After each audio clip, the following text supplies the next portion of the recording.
حسن صاحب آپ کی جانب آؤں گی، آپ کیا دیکھ رہے ہیں کہ مسلم لیگ نون نے کیا لگتا ہے کیا جس طرح سے سیاسی نقصان اٹھایا ہے کیا اس کا کوئی فائدہ ہوگا یا جنرل الیکشن میں آنے میں دیکھ رہے ہیں آپ کو کوئی بڑی کامیابی مل پائے گی مسلم لیگ نون کو؟ دیکھیں نقصان کے بعد ان کو کون سی کامیابی ملنی ہے؟ آپ نے خود ہی سوال میں کہا کہ انہوں نے نقصان اٹھایا تو پھر کامیابی کہاں کی ہوگی؟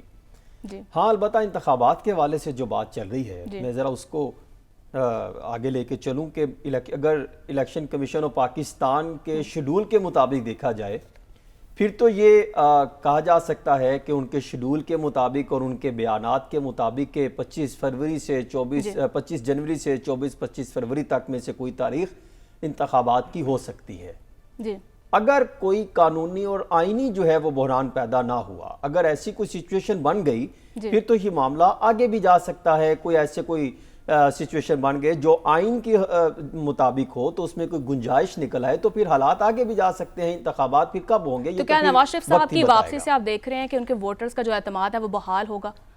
دیکھیں اب ووٹرز جو ہیں آپ نے وہ عوام کی دکھتی رگ پر سوچتے ہوئے آپ نے وہ سوال کیا تو عوام تو پھر وہ ہاتھوں میں بجلی کے بل پکڑے ہوئے پیٹرول اور باقی چیزوں کے جو موازنہ ان 16 ماہ کی حکومتی پرفارمنس لے کر جب وہ جائیں گے تو پھر وہ ان کے گلوں میں ہار تو نہیں ڈالیں گے، وہ تو پھر ان کے گروبان سے پکڑیں گے، گریبان سے پکڑتے ہوئے ان سیاستدانوں سے سوال کریں گے کہ بتائیں اگر جو ہے ڈالر اتنے پہ تھا آپ گئے ہیں تو ڈالر 300 کراس کر گیا، بتائیں آپ نے آئی ایم ایف کے ساتھ معاہدہ کرنے کا دعویٰ کیا تھا کیوں نہیں کر سکے؟ وہ ایک پارٹی پر بات نہیں آئے گی، یہ صرف مسلم لیگ نون کی بات نہیں ہے، اس میں پاکستان پیپلز پارٹی بھی اتنی ہی شریک تھی، وہ بھی اتحادی تھی، ان کے پاس بھی وزارتیں تھی، ان کے دور میں بھی بڑے پیمانے پر کرپشن کی گئی ہے۔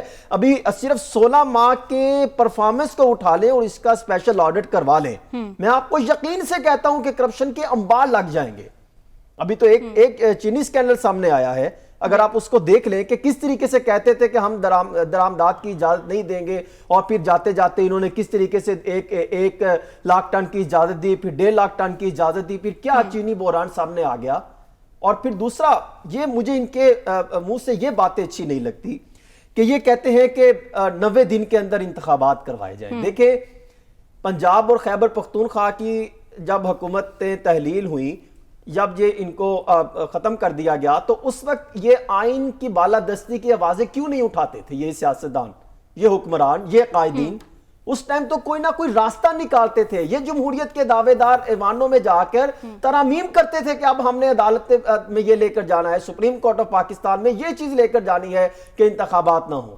جی اور پھر دوسرا مجھے ان کے منہ سے یہ باتیں بھی اچھی نہیں لگتی، اس پر بھی عوام سوال اٹھاتی ہے کہ یہ کہتے ہیں صاف اور شفاف انتخابات۔ ابھی عدیل برائی صاحب بھی یہ بات کر رہے تھے کہ وہ یہ ڈیمانڈ کرتے ہیں۔ کیا کمال ہے، ایک مطلب اپنی پارٹی کے اندر جو پارٹی کے الیکشن صاف شفاف انتخابات نہیں کروا سکی، کوئی پارٹی اٹھا لے، نہ مسلم لیگ نون نے یہ کام کیا، نہ پاکستان پیپلز پارٹی نے یہ کام کیا، نہ تحریک انصاف نے یہ کام کیا، اور نہ ایم کیو ایم کے اندر یہ کام ہوا۔ تمام بڑی سیاسی جماعتیں دعویٰ کرتی ہیں صاف شفاف انتخابات کی، اور اللہ کے حکم سے ان کی پارٹی کے اندر یہ کوئی منظم کوئی ڈسپلن نظر نہیں آتا۔ جی تو پھر یہ کائے کی بات کرتی ہیں؟ کون سے یہ جمہوریت کے دعوے دار بنے بیٹھے ہیں؟ کون سے یہ آئین کے آرٹیکل کی شکے لا کے عوام کو سناتے ہیں؟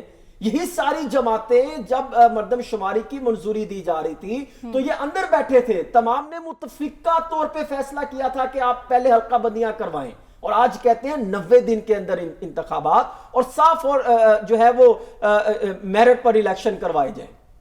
اگر دیکھیں ان کی پرفارمنس یہ ہے 16 ماہ کی کہ یہ خود اگر صرف شیشے میں دیکھیں کہ اپنی پرفارمنس کو سامنے رکھتے ہوئے یہ خود شرما جائیں، خود ان کے آنسو نکلے کہ ہم عوام کے ساتھ کر کے کیا آئے ہیں۔ تو پھر حسن صاحب کون سی جماعت ہے جو الیکشن میں تاخیر چاہتی ہے؟ پھر کون سی جماعت ہے؟ دیکھیں جماعت کوئی بھی نہیں ہے، کوئی بھی انتخابات میں تاخیر نہیں چاہتی، لیکن اب عوام یہ چاہتی ہے کہ اب ایسا کوئی سسٹم بنے، کوئی ایسی سچویشن بنے کہ جو ملک کی بنیادوں کو مضبوط کرے۔ اب عوام ان جیسے حکمرانوں کو نہیں چاہتی۔